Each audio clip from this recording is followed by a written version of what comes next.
This is it. Boop. So, Kevin, you describe yourself as an oral sculptor as opposed to a songwriter. What's the difference there? Well, oral sculptor, I guess, would be using all sound, not just the lyrics, to try to get into somebody's mind and communicate a thought.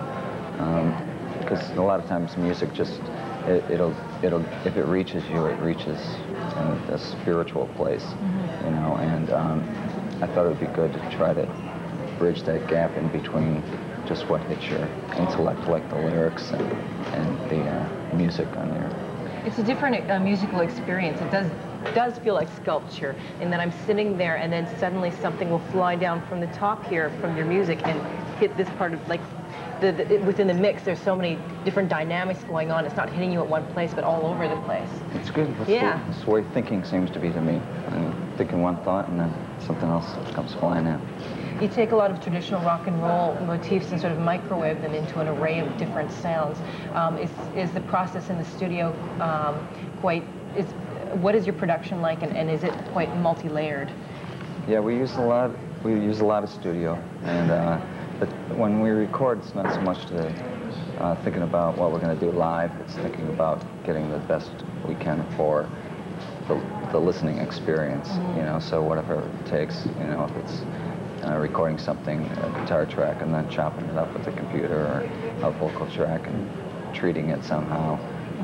It's too much, making too much sense is not the main thing. Are you sampling a lot of the time from various different sources? Well, usually from sources that I or the producer create. It seems to be more effective that way than going elsewhere. And you don't have to worry about, you know, using other people's stuff or them getting upset about. Do you have there's a lot of sort of static white noise, a pulse, as opposed to having a snare. It would be like... That's exactly how we did it. We just sampled that noise. Have you ever used kazoos yet? Yeah, I have. But it's been a while. But I think that a kazoo, you can probably get a pretty good sound these days if you refilter it, sample it different ways. Trent Reznor helped to produce half of the album. Were you both sort of in parallel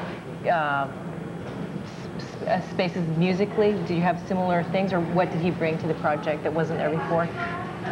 Well, he's a great programmer and arranger, and it was he's somebody I trusted. He played in a group I had in Cleveland for a while, and so he was familiar with a couple of the tracks, so it wasn't a matter of going into a studio and getting familiar with the producer on that level. We kind of understood where each other was at, and so he brought a lot of programming and his arsenal of sounds.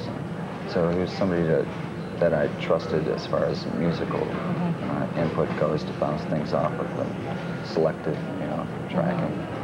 The word prick, what is that? Is this an appendage, a jab with a pin, a puppet? What are you trying to evoke with the word prick?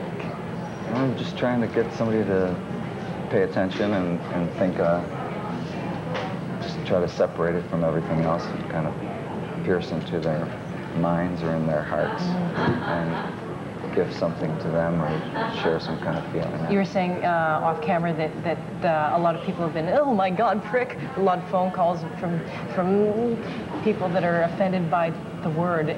Yeah, some people lend a little more credence to the slang interpretation or slang definition of the word than the legitimate one that you would find in Shakespeare or the Bible or any other, you know, legitimate source of writing, and shut it down rather than thinking of what it means. And on the album cover, you write that Prick is a puppet that has disengaged himself from the strings. Well, it seems like that's just something I thought would be a good way to open up the listener's mind to the name of, you know, when you come up with Prick, you think, well, this is maybe going to be this, and you have a certain understanding or certain idea of what it's going to be like, and I thought that Babel-esque kind of approach to the inner sleeve would kind of give them a clue that maybe there was a little more in there than your average kind of rock and roll.